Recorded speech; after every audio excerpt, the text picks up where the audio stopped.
Salut tout le monde, c'est Max, la carte moderne. J'aime pas ça parler de politique dans la vie. Je trouve ça plate. Je trouve que c'est des adultes qui chicanent. Moi j'ai raison, toi t'as pas raison. Pour moi les politiciens c'est tous des génies qui agissent comme des enfants. Ok? Fait que moi j'aime pas ça parler de politique. Mais par contre, quand on parle de cartes Pokémon, ça devient personnel. Fait que grosso modo, ce qui se passe, le résumé de la carte moderne. Donc, les États-Unis, ils voulaient qu'il y ait moins de fentanyl qui rentrent dans le pays. Fait qu'ils ont dit, hey, vous allez nous aider, toutes les affaires qui rentrent ici, vous allez nous aider. Puis, on va mettre plus de monde sur les frontières pour empêcher le fentanyl qui rentre. Puis là, on a dit, ben non, on est correct, nous autres, on gère bien ça. Ils disent, ah ouais, vous voulez pas coopérer? Ils disent, ok, on vous augmente de 25% le coût des taxes quand que vous allez acheter quelque chose de nous autres. Ben, le Canada, il a dit, ah ouais, ben nous autres, si on va vous augmenter d'abord. Fait que là, ce qui se passe, c'est qu'il y a 25% de taxes de plus sur les produits qui rentrent des États-Unis au Canada. Puis là, si vous voulez aller voir les vraies affaires de la vraie vie qui sont vraiment importantes, il y a tellement de vidéos là-dessus. Moi, je suis de parler de cartes Pokémon, qui est un peu moins important, mais qui va impacter le marché, c'est sûr et certain. Ce qu'il faut comprendre, c'est que les cartes Pokémon sont imprimées aux États-Unis. Fait que dans ce temps-là, quand les distributeurs aux États-Unis amènent le stock au Canada, ben ils vont être obligés de payer 25% de taxes parce que ça s'applique sur leurs produits. Fait que le distributeur va vendre ça 25% plus cher, ou peut-être même plus, c'est eux qui ont le contrôle, au card shop. Les card shops, eux autres, ils vont mettre ça 25% plus cher ou plus parce qu'ils vont avoir moins de stock.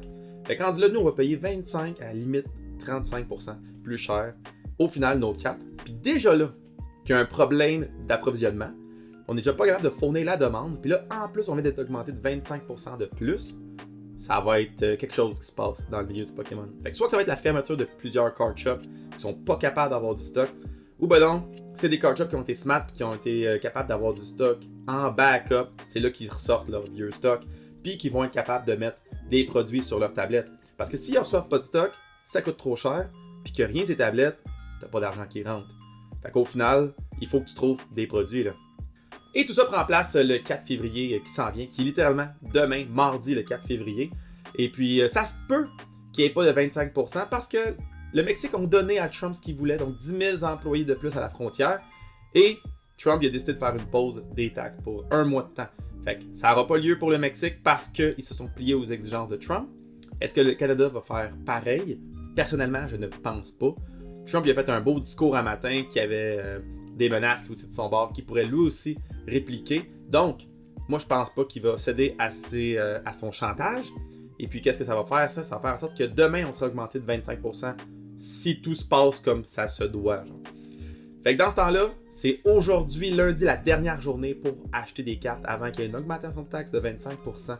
Et puis je regarde une coupe d'affaires qui serait très avantageux quand même. Ben, sur le site de Pokémon Center, ça fait une coupe de choses que je suis dans mon panier, puis je suis pas sûr, puis j'attends. Puis là, je pense que je vais FOMO un petit peu, mesdames et messieurs, parce que je vais acheter ça au prix que ça vaut. J'ai deux articles que je vais acheter en fait. Il y a les Elite Trainer Box de Shrouded Fable de Pokémon Center, qui sont en vente depuis vraiment, vraiment longtemps. Mais avec tout ce qui se passe, le monde se retrouve vers le Shrouded Fable parce qu'il y a moins de stock ailleurs. Fait que même si j'ai déjà dit dans plusieurs de mes vidéos que le Shrouded Fable et le Stellar Crown, c'est les deux pires investissements, ben, le Shrouded Fable est en train de faire une remontée présentement parce qu'il n'y a plus rien d'autre. Et aussi avec l'arrivée du set de Team Rocket qui s'en vient bientôt, la carte Persian est rendue la carte la plus chère du set. Donc, augmentation de 200% de sa valeur. Tout ça à cause d'une arrivée, tout ça à cause de manque de stock ailleurs. Le Shrouded Fable fait une petite résurgence présentement. Fait que je vais aller me chercher 4 Elite Trainer Box de Shrouded Fable pendant que c'est encore le temps, pendant qu'il n'y a pas le 25%. On va faire un petit opening bientôt de ça d'ailleurs. Et puis je vais aller chercher aussi les Built-in Battle de Brilliant Star qui sont là depuis des lustres, donc des siècles même. Non, peut-être pas des siècles, mais ça fait longtemps qu'ils sont là. Et puis ça devient juste un bon prix. C'est 12 packs au total pour 77$. 78$ en fait. Fait que ça vient quand même pas si mal parce que le pack est rendu environ 9 à 10$ présentement. Donc ça revient juste pas mal le market price. Puis présentement, si vous trouvez des trucs au market price, c'est les bons deals, vu qu'il manque de stock partout. Puis tout ça, c'est sûr que ça a un impact sur le marché boursier. Notre dollar canadien a chuté de 1,40 pour un dollar US à 1,48 pour un dollar US. Fait qu'est-ce que ça fait ça? Ben nous, pour un marché de Pokémon qu'on se fie aux prix qui sont majoritairement en US dollars. Donc, on se fie à Troll and Toad, on se fie à TCG Player, et eBay Last Sold, on se fie à Price Charting. C'est toutes des compagnies qui sont majoritairement américaines.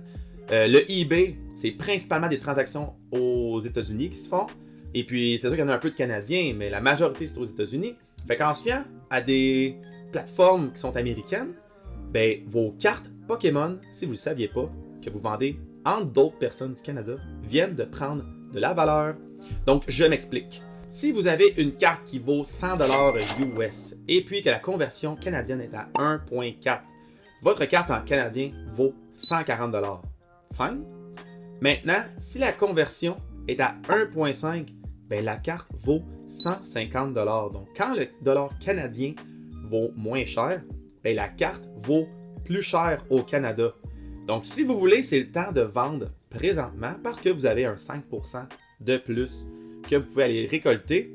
Par contre, votre dollar canadien vaut moins cher. Fait que si vous revendez après ça aux États-Unis, ça ne vaut pas la peine. Mais si le dollar canadien se replace et revient comme qu'il se doit, ben, vous venez de juste profiter d'un 5% de plus de vente.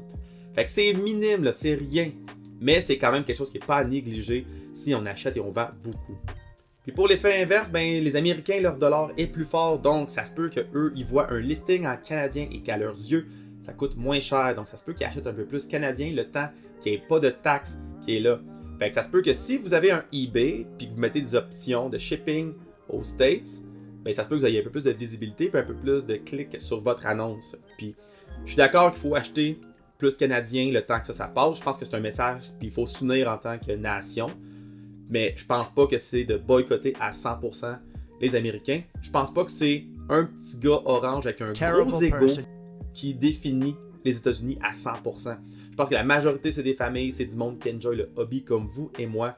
Fait que rendu là, c'est d'avoir l'équilibre entre les deux, mais de peut-être pour un petit bout encourager un peu plus canadien, mais de vendre un petit peu américain des fois, une fois de temps en temps. T'sais. Fait qu'en gros, tout va probablement coûter un petit peu plus cher, mais on le sait pas à 100%. Fait qu'on va juste regarder, voir qu'est-ce qui se passe. Si vous voulez des options très cheap, ben écoutez, il y a le jeu TCG Pocket de Pokémon qui est gratuit littéralement. Vous déballez des packs gratuitement. Oui, c'est en ligne. C'est un petit jeu bien facile. Mais si vous voulez jouer à un jeu plus complexe, il y a le vrai jeu de Pokémon qui est super stratégique, qui est encore plus le fun, puis qui est gratuit aussi. Fait que rendu là, il y a d'autres alternatives. Si vous trouvez que le hobby pour collectionner des cartes physiques c'est trop cher, allez peut-être des cartes digitales, peut-être que vous allez trouver d'autres affaires. Il y a d'autres façons de trouver des deals, acheter d'autres personnes. Je veux dire, il y a d'autres alternatives, explorez-les. Fait que merci tout le monde d'avoir écouté jusqu'à la fin. Écrivez-moi donc en commentaire qu'est-ce que vous pensez de toute cette situation-là.